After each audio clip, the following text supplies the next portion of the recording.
하나님의 사랑을 기억하고 계십니까? 오늘의 본문은 이사야 63장 1절부터 14절까지 말씀입니다. 말씀 살펴보기. 에돔에서 오시는 이분은 누구신가? 주홍빛 옷을 입고 보스라에서 오시는 이분은 누구신가? 광채로 옷을 입고 그 힘으로 터벅터벅 걸어오시는 이분은 누구신가? 나는 정의를 말하며 구원할 만한 힘을 가진 자다. 왜 그대의 옷이 포도주 틀을 밟는 사람의 옷처럼 붉게 물이 들었습니까? 나는 혼자서 포도주 틀을 밟았다. 백성 가운데 아무도 나와 함께한 사람이 없다.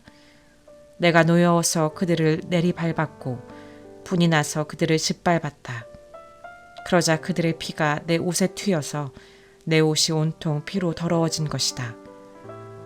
보복할 날이 됐고 구원할 해가 이르렀다는 생각을 속으로 했지만 아무리 둘러봐도 도와줄 사람이 하나도 없었다. 나는 기가 막혔다. 나를 격려해주는 사람이 아무도 없다니. 그래서 내가 손수 내 팔로 구원했고 내 분노에만 의지했다.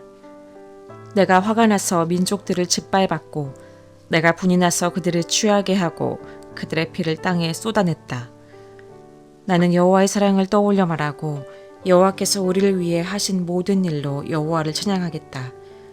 그분이 이스라엘 집에 베푸신 많은 선한 일은 그분의 크신 은혜와 풍성한 사랑으로 하신 일이었다. 그분이 말씀하셨다.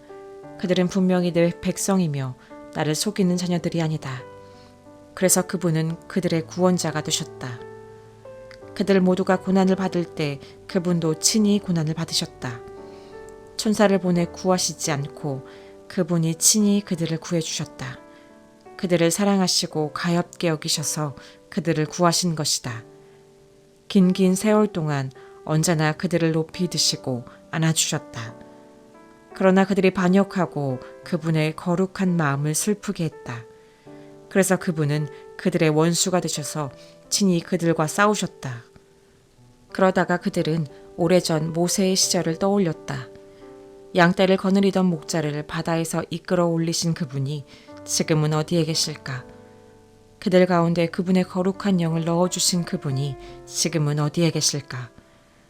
그분의 영광스러운 팔로 모세의 오른손을 붙들어 이끄시고 백성 앞에서 물을 갈라서 그 이름을 영원히 명예롭게 하신 그분이 지금은 어디에 계실까? 말이 들판을 내달리듯 그들을 이끌어 비틀거리지 않고 깊은 바다를 걸어가게 하신 그분이 지금은 어디에 계실까? 평원으로 내려가는 솥대처럼 여호와의 영이 그들을 쉬게 하셨다.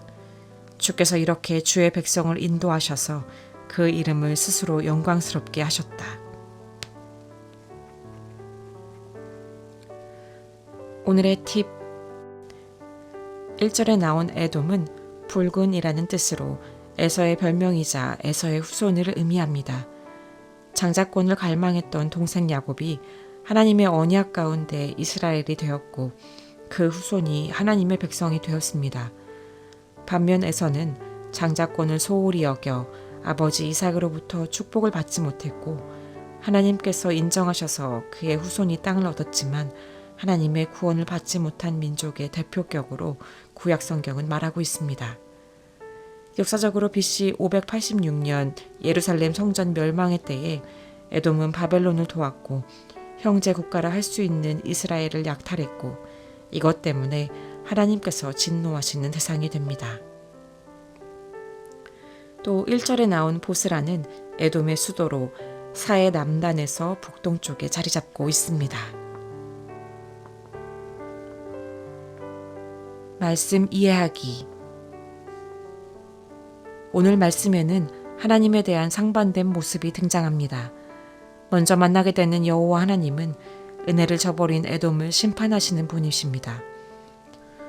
하나님은 스스로를 나는 정의를 말하며 구원할 만한 힘을 가진 자다라고 말씀하십니다. 하나님의 기준에서 벗어난 나라를 향해 포도주 틀을 밟는 것처럼 짓밟으십니다. 보복할 날이 됐고 구원할 해가 이르렀는데도 주변에 아무도 없어서 분노로 민족들을 짓밟으십니다.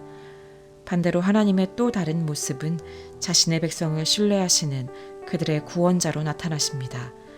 백성이 고난받을 때 함께 고난 속에 계시며 그들을 긍휼히 여기십니다. 하지만 백성들의 반역에는 슬퍼하시며 그들과 원수처럼 싸우십니다.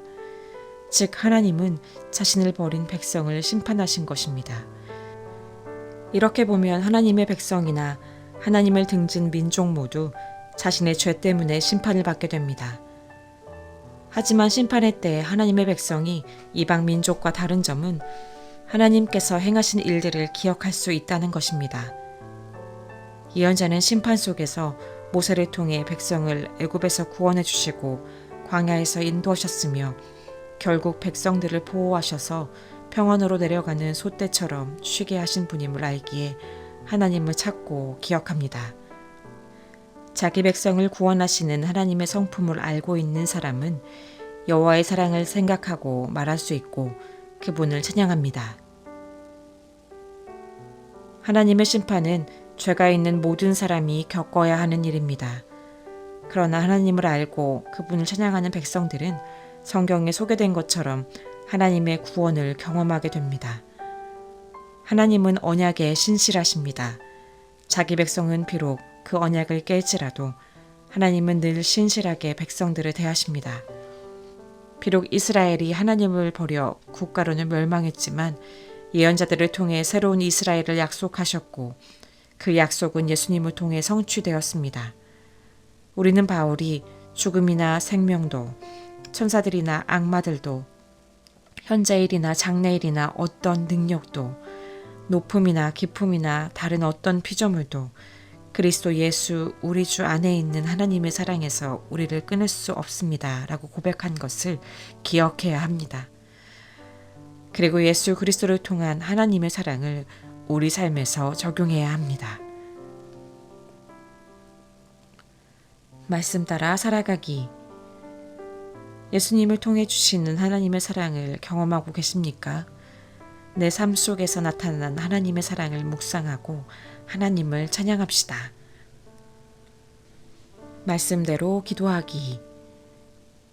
내가 경험하는 하나님의 사랑을 어려움을 당하고 있는 이웃들도 동일하게 경험할 수 있도록 함께 기도합시다.